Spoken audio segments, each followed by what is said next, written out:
Hey guys, and welcome back to Tennessee Grillin and Smokin. I'm Dustin, and today is Father's Day, so I want to be the first to wish you all happy Father's Day, guys. I hope you have a great day. I hope you're smoking or rolling some good smoking. You got some good food to eat today to feed your family. So, what we got in store today is I decided last night, I was like, dang, I wanted to do a brisket. I wanted a brisket so bad, but I've never done a brisket that wasn't 12 hours or more. So, I started thinking, let's do a hot and fast. And I've never done a hot and fast before, so we're going to try this out. So, yeah, that's what we're going to do. I think it's going to, we went up to Kroger this morning, had brisket on sale. This is just a choice brisket, but it was $77. Got it for $31. Can't beat that. It's 15 pounds. So we're going to see how a 15-pounder does on a hot and fast method. And we're going to do it on the Weber Smoky Mountain. So what I'm going to do is I'm going to go ahead and cut the camera off, get all this trimmed up nice and pretty, get my grill fired up to 300 degrees, and I will see you here in a minute. Alright, so I got my Smoky Mountain right here, getting it heated up to 300 degrees. So in the meantime, we're going to go ahead and prep this brisket. I just did a light trim on it. I didn't do too much on it. It wasn't too bad to trim. We're going to go ahead and shoot it with an injection. My injection is just going to be beef broth mixed in with a little bit of Worcestershire, whatever. Yeah. So we're just going to hit it in a couple places here.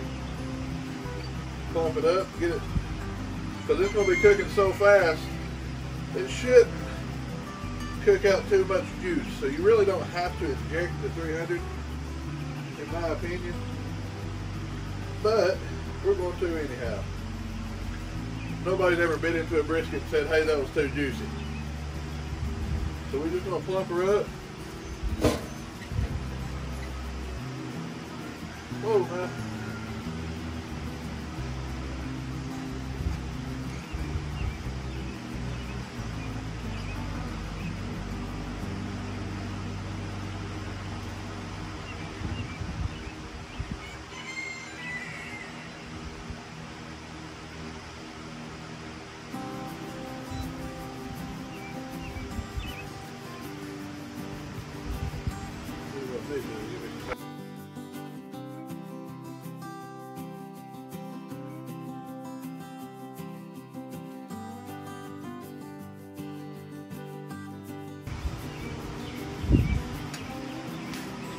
That should be good enough.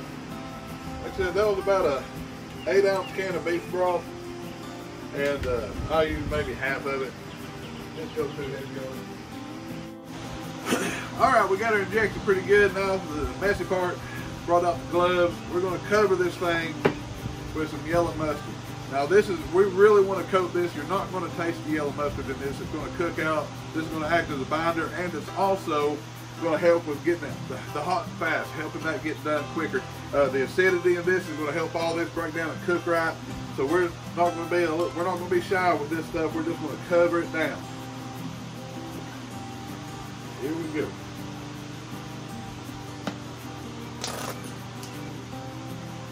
While I'm doing this, heck, this is a good time to tell you this. When you're doing a big old brisket like this,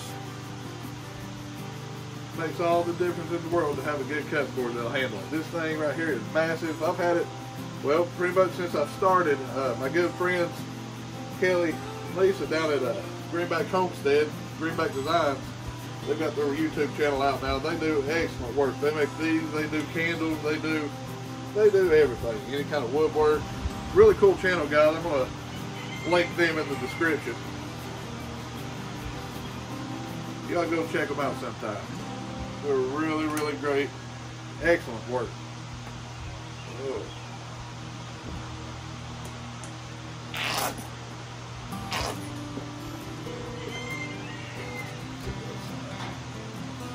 So this will do the back side just like that. Be sure to get it smothered in there real nice and good. Perfect. Alright. Next we're going to go ahead and put the seasoning on it. I'll see here in just a second. Alright, so the first layer I'm going to put on here is some SPG, Suckle Bustard SPG. It's about the best salt, pepper, garlic rub I've found out there. And this is a huge brisket, so you're not going to put too much on there. So I'm going to cover these, get it patted in real nice.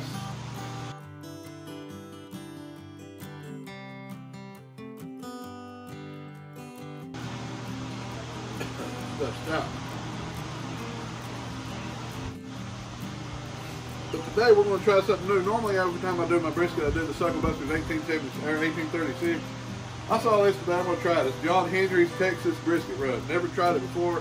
Figured it would be a good time to go with it.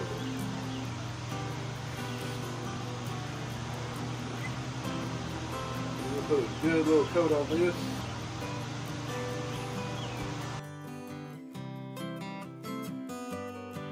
Alright, we're going to flip her over. I'm going to do the same thing to this other side here.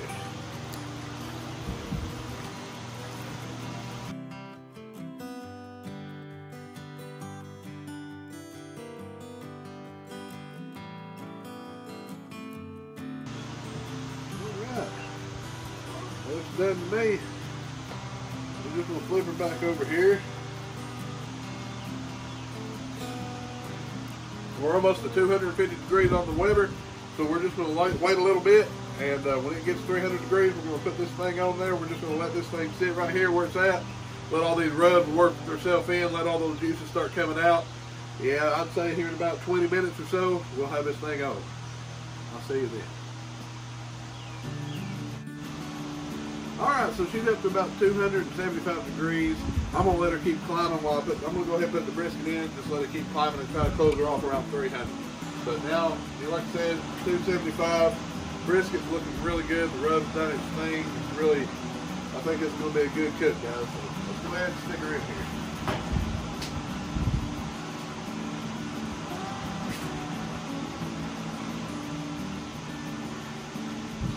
We're going to go fat side down.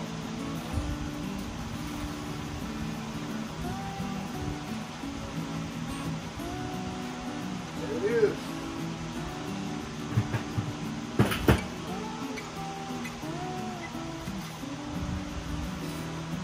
I'm just going to keep an eye on the temperature on this thing, let it get climbed up to about 280, 290. I'm going to start closing off the bottom vents. Let it start slowly creeping up to 300. Hopefully it'll maintain right there. And we're going to let it cook in there until it gets to about 160 degrees internal. Here in about an hour, what I'm going to do is I'm going to come over with some apple cider vinegar and apple juice. Just kind of spritz it real good, keep it moist, and about 160 degrees internal. Once it starts reaching that, go ahead and pull her out. We'll wrap her up. So I'll see you then.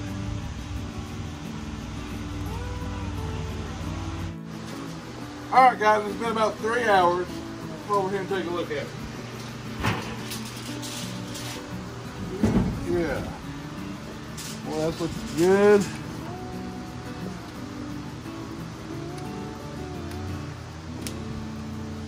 Got a probe out here. Oh, she's reading about 167. Good enough for me. We're going to go ahead and pull her out. We're going to get her wrapped up. But I'm going to hit her with a little bit of a spritz before we wrap her up. Get it nice and moist again. Alright. Here we go.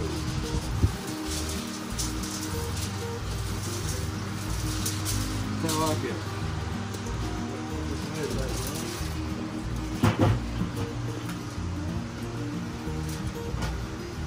Alright, so we're going to wrap her up in about 2 or 3 good layers of heavy duty aluminum foil, and we'll stick her back on there and let her finish up until it gets probe tender.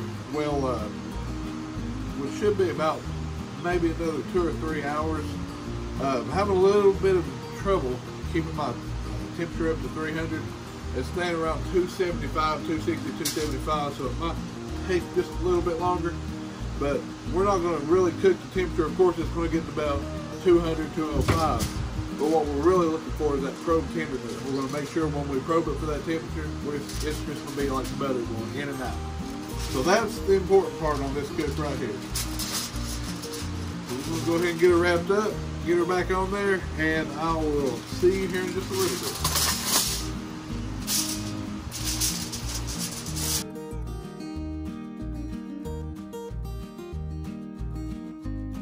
Alright, got her wrapped up in about 2 or 3 good layers. What we're going to do is we're going to put her back on there.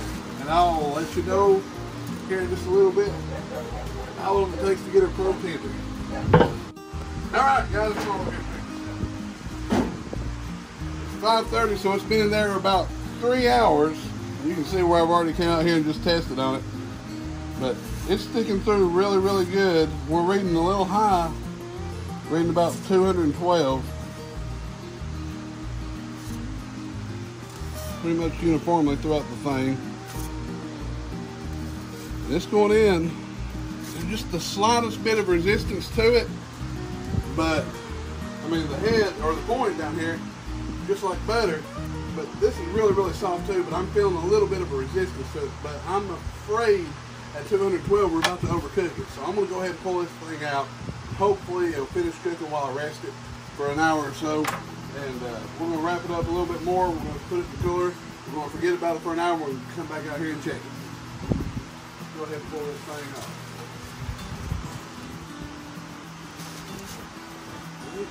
Go ahead and take a look at it while we're at it.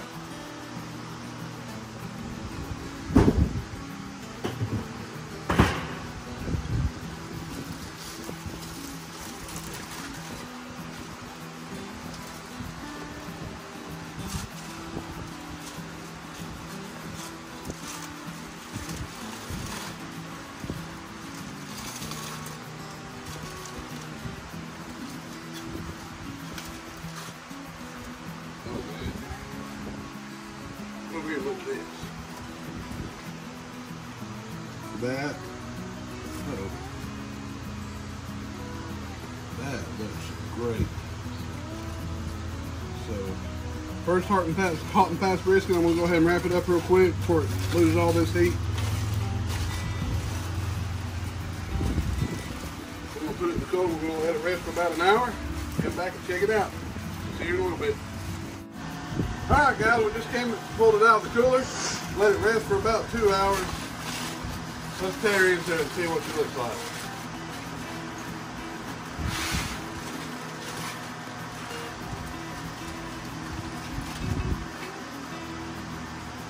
Oh man, good looking piece of meat right there. That's beautiful. Alright, super tender. Fat's rendered really good. I'm feeling it just in between the fingers. Alright. Clean this up a little bit. I'll come back here in just a minute and we'll cut her up and see how it looks. Alright guys, what I'm going to do is let's just cut it down the middle one time just to see what we're working with here. Oh man. That thing cut just as smooth. Look at that. My gracious. That right there is one juicy brisket. Look at that. Golly. Yeah, for my first time on my hot and fast, I think it might have worked out pretty good. So, try to figure out which way the grain run. I should have cut a little slip here.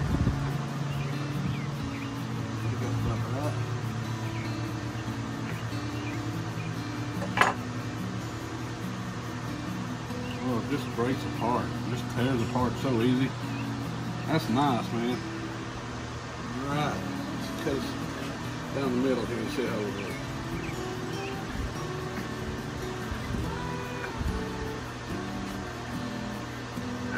Look at that. Got a nice smoke ring to it. Just as tender as all get out. Try to cut a little thin piece here. See if it passes the bend. Oh, it breaks apart. Look at that. Golly.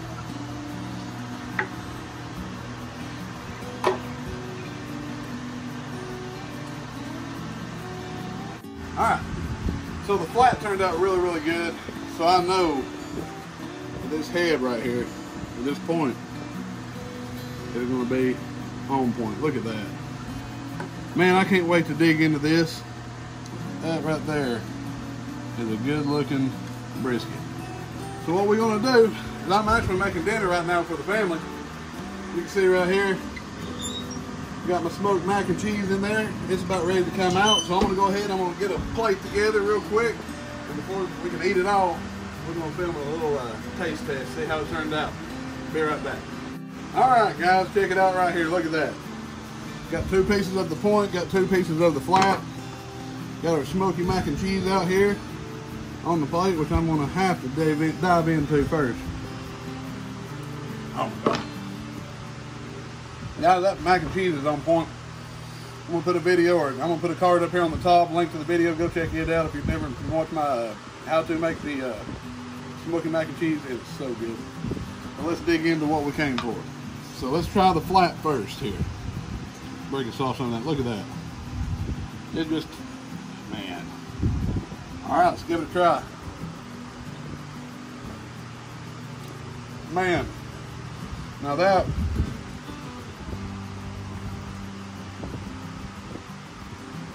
is delicious. That is just as juicy, and well, it's hard to tell the difference between this one and one of the ones I smoked for 15 hours. For my first hot and fast cook, I'm going to call this a great success, man. It tastes absolutely amazing. That fat is just as rendered, just as soft, gives it so much flavor. So yeah, let's try a big old bite of that.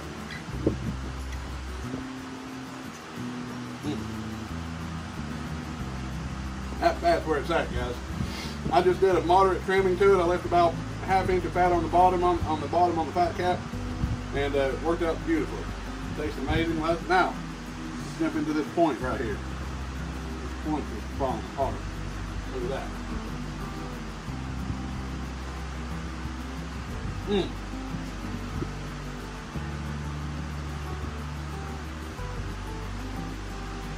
No complaints from that. You'll not get any complaints from that. That is great, delicious, and guys, I love it. See my smoking partner over there staring me down. Hey, some of that too. Let's eat good. Is that pretty good? Oh man. Yeah, pretty good. That's Geraldine. But guys, thank you all so much for watching. Once again, thank you to Greenback Designs for that killer cutting board. That thing is just amazing. It handled that 15-pound brisket like it was nothing. Excellent recipe. I don't know what I prefer better. I don't know if I like the 7-hour cook or the 15-hour cook. You know, they're both super tender. They're all really, really good. I'm really excited about it, and love it, guys. So yeah, check out my mac and cheese video if you haven't already. And till next time, guys. I'll see you later. Happy Father's Day. Have a safe day, and God bless.